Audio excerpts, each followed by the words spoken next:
Mi nombre es Isabel Delgado y les haré un breve análisis jurídico sobre los siguientes conceptos.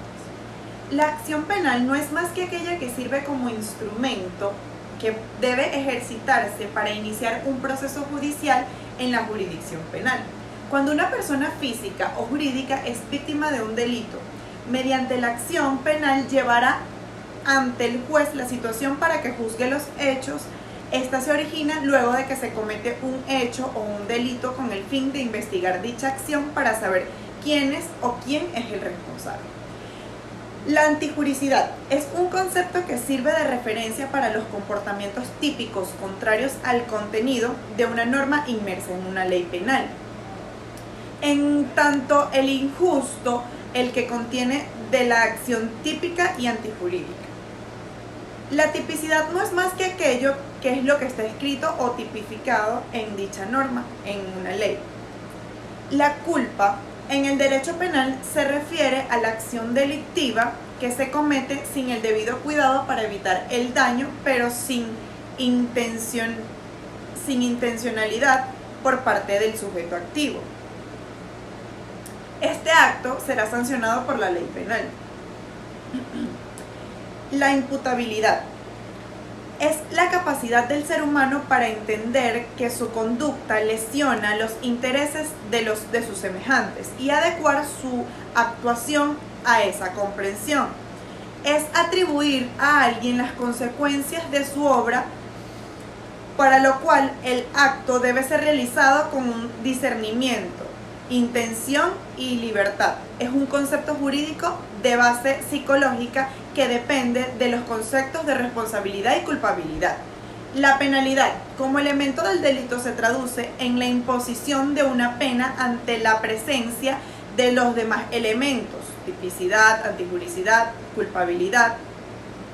Con un hecho sea típico, injusto y culpable, la consecuencia evidente será la aplicación de una pena. Homicidio intencional 5. Artículo 405 del Código Penal. Cuando existe una intención positiva de inferir la muerte a la víctima, es decir, que el sujeto activo tiene la capacidad de querer entender las consecuencias de su conducta y producir un resultado de muerte.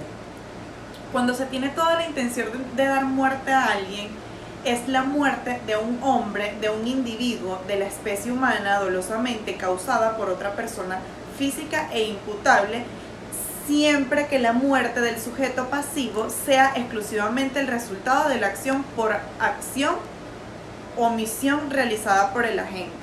Eso lo dice el libro de Grisanti 2007, edición 2007. Para que se consume el hecho punible es necesario que existan los siguientes elementos: destrucción de la vida humana, intención de matar, que la muerte del sujeto pasivo sea resultado exclusivamente de acción u omisión de agente, y por último que exista una relación de causalidad entre la conducta pasiva o negativa del agente y el resultado típicamente antijurídico. Homicidio intencional calificado normalmente es conocido como asesinato que se comete con agravantes por las siguientes circunstancias. Incendio, debe haber la intención agravante porque le causa sufrimientos a la víctima o el sujeto pasivo. Veneno, ejemplo, premeditación: cuando se le administra veneno a la víctima en pequeñas dosis, debe planificar con anterioridad cómo se va a dar, en un jugo, en un café, una comida, en diferentes cantidades. Causa sufrimiento por muerte lenta, ocasionando malestar y otras consecuencias desagradables en el sujeto pasivo o la víctima. Darle de beber a la víctima un té caliente haciéndole creer que le va a hacer bien, pero que en realidad tiene veneno. Sumersión. Calificación por las personas o por los sujetos. El parricidio. Tenemos el descendiente mata al padre, a la madre, abuelo. Debe ser ascendiente, legítimo o natural o jurídico, por ejemplo, o sea, por adopción. El sujeto activo no tiene el conocimiento de su ascendencia. Puede llevar tentativa y frustración tanto por el sujeto activo como el pasivo son calificados. El filicidio. El ascendente mata al descendente, hijo, hija, nieto. Debe ser descendiente legítimo o natural, también puede ser jurídico, por ejemplo, adoptado.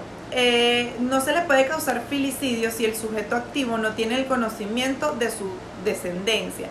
Puede llevar la tentativa y frustración tanto del sujeto activo como el pasivo son calificados.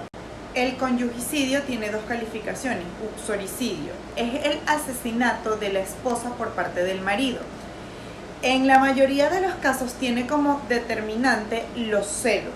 En ocasiones este tipo de violencia es consecuencia del solapamiento de dos mentalidades en conflicto.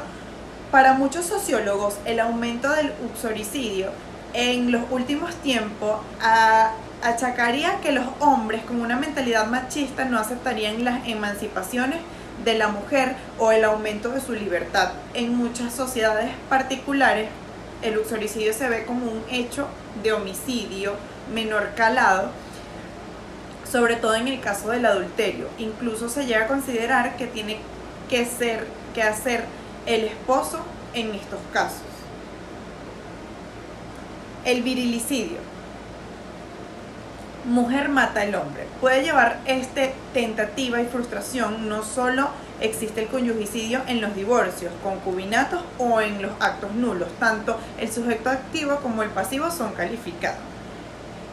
El magnicidio propio se comete contra la figura del presidente o jefe de Estado a falta de quien ejerza sus funciones, vicepresidente, ejecutivo, alguien de la Asamblea Nacional. Tiene por mayor pena el sujeto activo, es indiferente, puede ser cualquiera que lo cometa, a diferencia del sujeto pasivo, que puede ser calificado ya que necesariamente tendría que ser la figura del presidente, del jefe de Estado o cualquiera que ejerza sus funciones. Esto puede llevar una tentativa y frustración también. El infanticidio es la práctica de causar la muerte a un infante, a un niño o niña, de forma intencional. La inducción al suicidio es un delito que consiste en ejercer una influencia física o mental sobre la víctima para conseguir que en un momento dado éste cometa un suicidio.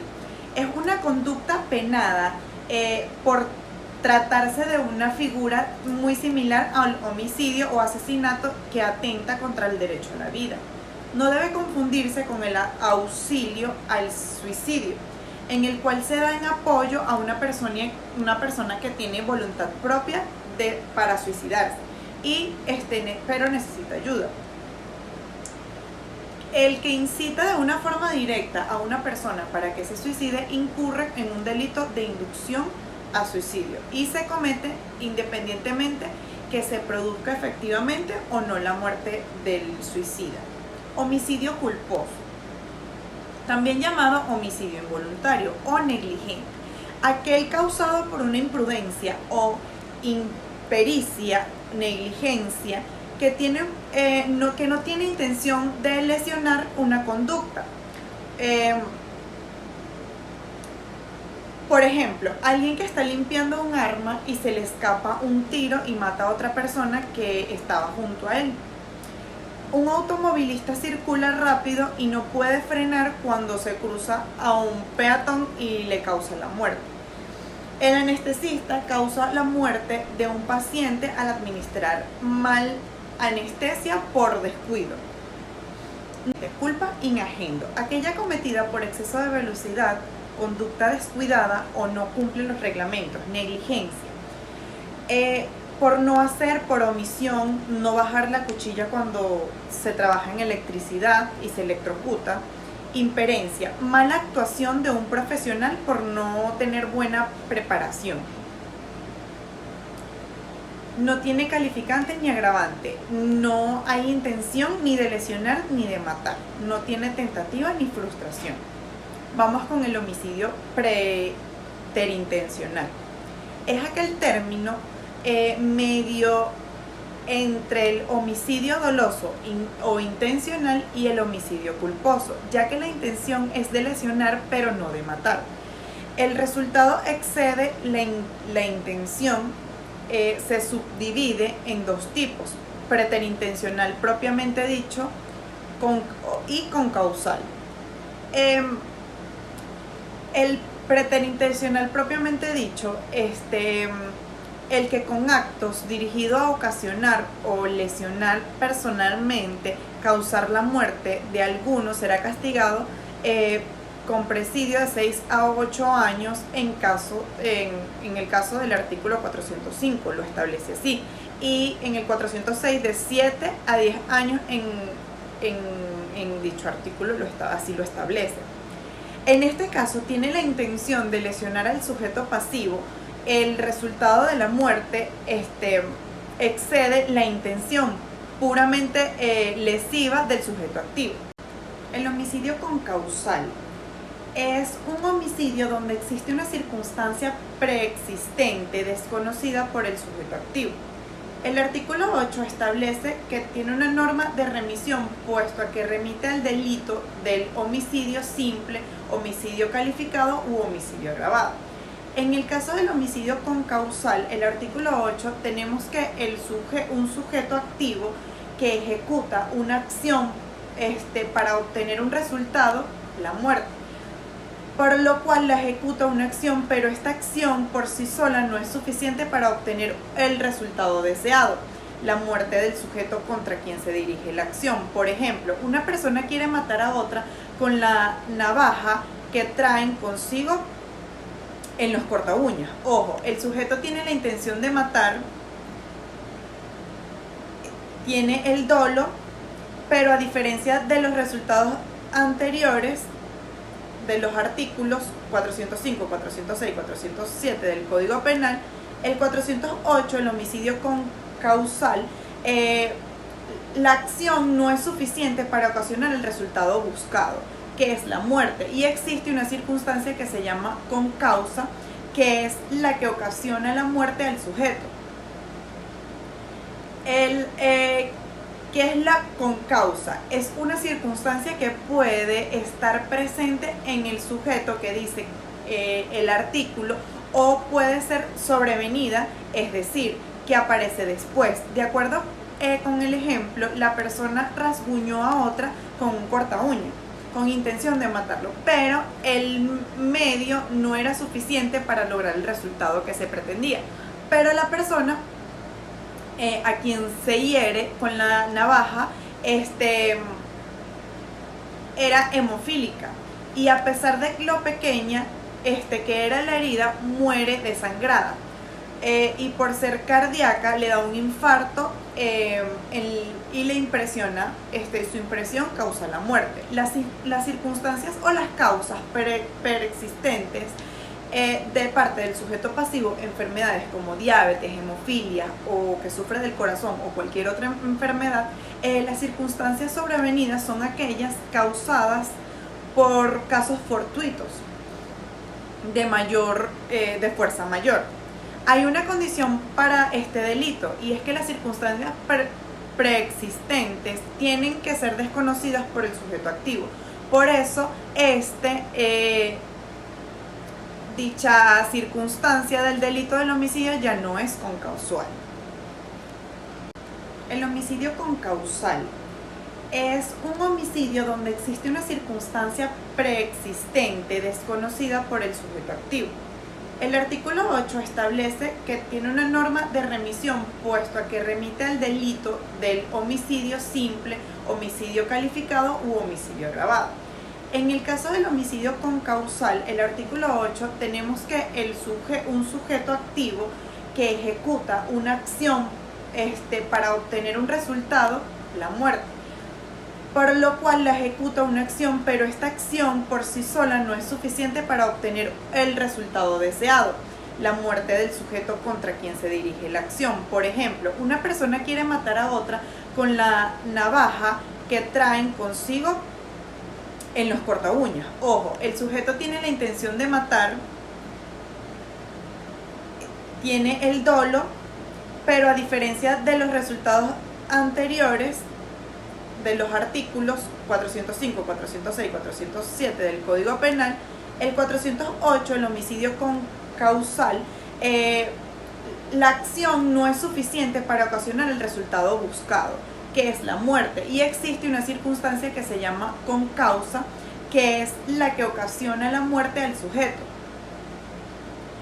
¿Qué es la concausa? Es una circunstancia que puede estar presente en el sujeto que dice el artículo, o puede ser sobrevenida, es decir, que aparece después. De acuerdo con el ejemplo, la persona rasguñó a otra con un corta uña, con intención de matarlo, pero el medio no era suficiente para lograr el resultado que se pretendía. Pero la persona a quien se hiere con la navaja era hemofílica, y a pesar de lo pequeña que era la herida, muere desangrada, y por ser cardíaca le da un infarto y le impresiona, su impresión causa la muerte. Las circunstancias o las causas preexistentes de parte del sujeto pasivo, enfermedades como diabetes, hemofilia, o que sufre del corazón o cualquier otra enfermedad, las circunstancias sobrevenidas son aquellas causadas por casos fortuitos de fuerza mayor. Hay una condición para este delito, y es que las circunstancias preexistentes tienen que ser desconocidas por el sujeto activo. Por eso dicha circunstancia del delito del homicidio ya no es concausal.